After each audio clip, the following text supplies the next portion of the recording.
I'm with Oh, Is that? Yetterin. Yeah. Oh, Yetterin. I'm here with Yemi Oyediran, filmmaker of King of the Mall, the story of King Records. First off, got to ask you the straight pointed question. King Records, did they release the first ever rock song? Because that topic is pointed out in your documentary. Oh, What is your personal opinion? Because I think wow. it favors your thesis, I guess.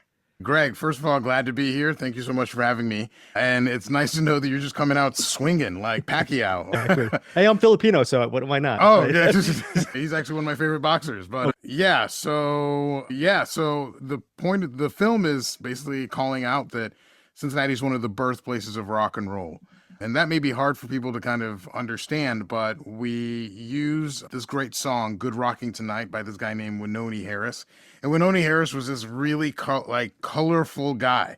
I mean, he was the most rock and roll human being that's ever lived on earth. I'm guaranteed by it. So Winoni was a jump blues singer. He used to sing in Lucky Millinder's band, which that band also used to feature. Like Sister Rosetta Tharpe was in that band, Bull Moose Jackson. There's a lot of people that like a lot of great famous musicians from the era that were there. But he was this like bigger than life guy that was Mr. Blues. He was really the king of jump blues. And they, with this song, Good Rocking Tonight, that they record, he had a previous version that was pitched to him and he said no. The guy went ahead and recorded it. He heard it, became a hit in New Orleans. So when Noni was like, we got something here, goes back and records it. And the story of how King Records booked him and got him to record is like crazier. I can't put that in the film, but it's not PG-13. But they get him to come down and record in Cincinnati, and he records Good Rocking Tonight. They make a couple changes to it. They add hand claps. And back then, rock and roll was really driven by the sax player. So it's got the classic sax solo that they all have. But what you have is all the elements that belong in the classic 1950s rock and roll song first are put together in this song, Good Rockin' Tonight. And it says the word rockin' over and over again. And one of the things we point out is that this was the second song that Elvis Presley recorded on his first session. So it became like one of his early records, which kind of like puts it in there. If Elvis is going to be covering it, and it has all the elements of rock and roll before everybody really put it, because there's a separation between jump blues and some of these other things, and he's kind of the first one to King's the first one to put it together. And they're doing this with other artists, but the big thing is that Cincinnati's on a racial border town. It's a racial border town, and it's kind of the first place that people are landing. If you are living in Appalachia or if you're in the South, it's the cheapest kind of city to get to by trains and by the railroads. And because of that, it allows for these populations who were living under Jim Crow to actually be in society together. It allowed for them to have purchasing power, which opened up marketplaces for both of them. And because of this, allowed for this combination of African American styles and Appalachian styles to be merged and starts developing into what we now know as rock and roll. Yeah, I mean, I know these days there are people who still buy LPs. I'm one of them. But also, I think a lot of people these days, they're listening to music on their phone. But I think what's great about your documentary is they can listen to King of the Mall and just go to Spotify and just type in King Records. What will that layperson is learning from your documentary find? Because is the music that extensive and great? Because it seems like your documentary points to that as far as the richness of the culture and the music. Oh my Lord. Yeah, there's a lot of music. I've spent the last 9 years trying to listen to as many King Record songs as I can, and I'm always finding new ones. Yeah, they did a lot of music, man. It's kind of wild to me. You know, one of the things that I hope listeners come away with is checking out Little Willie John. He is my all-time top favorite. I actually became very close with his family, his grandson and his son. Just very amazing, lovely people. But Lil Willie John's one, Hank Ballard, and kind of how the song The Twist came about would be really great. Things about James Brown, early country, and kind of like the start of early country is really super cool. It's all great. Yeah. You can really dig into that music and just find stuff that's just like, there's so many, like, so King Records was really popular for dirty songs, risque blues, and like they would take like song 60 Minute Man and then pass it off to a bluegrass band, and it's killing. Like there's just, they did so many things and they cross pollinate everything. So you have like, you look for all the different versions that they cross pollinated, and you just hear some just magic across both of them.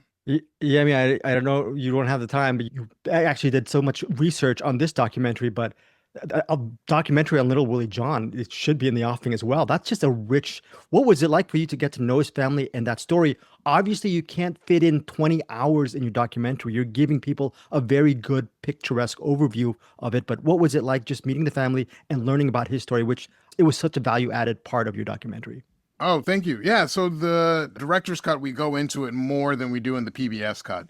PBS has much more steep time limitations for filmmakers out there. It is 50, what, 55 minutes is the PBS format. And so we had to take out some of the things with Little Willie John, but we still kept some. But no, Little Willie John is incredible. And, his family, it's kind of a story. This meant a lot to this family because this is a story that kind of has been largely ignored. And there hasn't been a lot of people taking up the mantle of Little Willie John's story. It's hard. There's like a lot of technical challenges into being able to tell the story. There's actually no recording video of footage rather of Little Willie John. There is one. We use it in the film. He appears in a bit character as an extra in a TV show, but that's pretty much it. Like you just kind of get like a little bit of Little Willie John, but there's not a lot out there of Little Willie John. And because of that, it makes it really hard to tell his story. So his family really appreciated the lengths that we went to try to really bring color to his story and really bring humanity to his story because he has a complicated story, but it's a very beautiful story and an incredible singer. I think what's also complicated, just to transition to Sid Nathan, you don't have to be the most passionate music listener and know what a hit is to not be the center of actually where the good stuff is. Can you just speak to that? Because I thought that was one of the biggest ironies of your documentary, which is awesome. Yeah, as a musician, I will tell you that if you don't know what you're doing, stay out of the recording studio. But in the case of Sid Nathan, Sid was an irascible guy. When he started his company and some of the story, because as you said, we do an overview. So there's a lot of back and forths in the story of things that happened that we kind of just gloss over. But, Sid Nathan first starts his company, starts King Records, and he's recording at another studio in Cincinnati. And this is kind of an established recording studio that's there. And Sid keeps interrupting sessions in the middle of things. If he doesn't like something he hears, he just busts in there and is like, "Stop doing everything. What's going on?" And he's just out of control. And the guy, Bucky Herzog, has enough and kicks him out. And that's what forces him to have to go find his own facility, find his own space. And because of that, he's kind of allowed to be his own king, as it were, no pun intended. But yeah, he was always kind of interrupting sessions. There was an A&R guy named Wayne Rainey who plays on that song, Blue Stay Away From Me. He actually plays harmonic on that. He was a musician, an artist, and Sid freaked him out so much that he quit playing. But he had a really good ear and he knew what he was doing. So Henry Glover, the A&R guy, the producer guy, executive producer, comes in and says, "How about you come work for me and I'll work on keeping Sid out of there." So he comes on as a producer and basically switches careers because it gets him to avoid dealing with Sid Nathan. So Sid was a lot. And I would pay, if anybody invents a time machine out there, hook me up because I want to find a way to go check out a conversation between Sid Nathan and James Brown. Just to hear the epithets that they would throw out would be worth it. I'd learned so much. Yeah, final question. It's a quick two-parter, I guess. The first question is, what does it feel like, you're talking about PBS, to actually have your documentary just be seen by so many people? That's the first part. And the second part is this sort of a non sequitur, but recently I've been a jazz fan, but I'm not a musician like you. I've been a jazz fan for over 30 years. Just maybe the last 2 months, I started re-listening to T Monk. And his music really hits me now in my early 50s. And maybe it's because I've grown as a person. I'm wondering, what is it like for you when you're a musician and you realize maybe at the beginning of your career, you like the melody, but then as your life gets complex, you just hear notes differently. So as an artist, how have you grown in that sense? So, oh, wow. Yeah. I guess I'll start with the second question. I have an incredible music mentor, a guy by the name of Ian Froman. He's a professor over at the Berklee College of Music. My drum teacher, my friend, he has spent the last several years in my life taking me through these, musicians do listening sessions all the time. So he's been this guide in leading me through going back and listening to some of the great classic jazz records. And he points out things that I know it's been there, but never understood what it really meant and how it connects to like this musician's playing. So like Monk, for example, Monk played flat fingered, you know, when he played piano.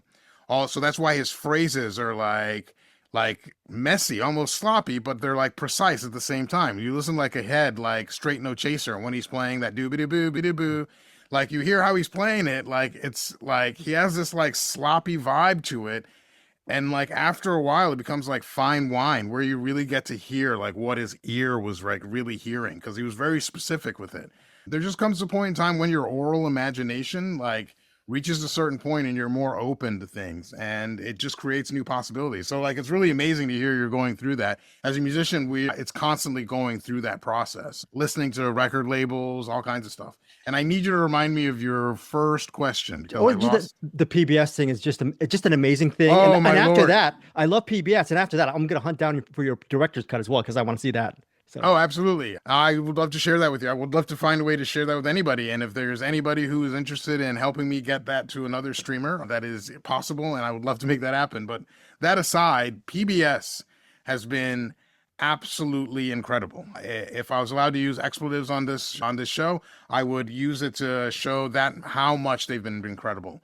They're a wonderful and terrific bunch of people. You know, right now they're going through some historic challenges.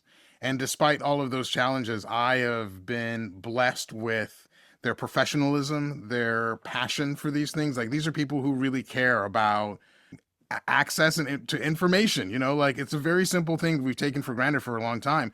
But I have encountered a group of people that are passionate to a level that makes what is happening to them almost criminal and sad. It's just very sad to watch because you know, they're passionate about the American public being able to have free access to information. And they made an opportunity for a random nobody who doesn't live in LA, who doesn't live in New York. You know, I'm in flyover country, telling a story about flyover country, that how it impacted the world. Nobody else is going to care. PBS cared, you know, that's like incredible. There's so many stories out there. A long time ago, I was watching one of the Oscars and Viola Davis gets an acceptance speech and she's like, I want to inspire people out there, go out and dig up the bones, look in your neighborhood, look in your area. You don't need to go look for some crazy story. There's stuff around you. And I found stuff around me and was able to put that out. Without PBS, nobody would be able to really see that. Nobody would take it seriously. And in a world where everything's commercial and everything's based on commercial ability and the business viability of something, this is a volunteer project. You know, I'm not making, unfortunately, I've lost a lot of money making this film. It is truly a passion project, but PBS will allow it to happen because, you know, this is a story that probably people aren't going to really see the commercial appeal, but the educational appeal and the story is really powerful for how it informs us on creating a more perfect union. Yemi, thank you so much for your time. This is great. King of them All, the story of King Records hits PBS October 10th. Thank you so much for having me, Greg. Yes, thank you. Hey guys, thanks so much for watching this video. For more movie and television reviews and interviews, please subscribe to my Deepest Dream channel. Like, comment, share, subscribe. And as always, thanks so much for your support. Take care. Hey guys, thanks so much for watching this video. For more movie and television reviews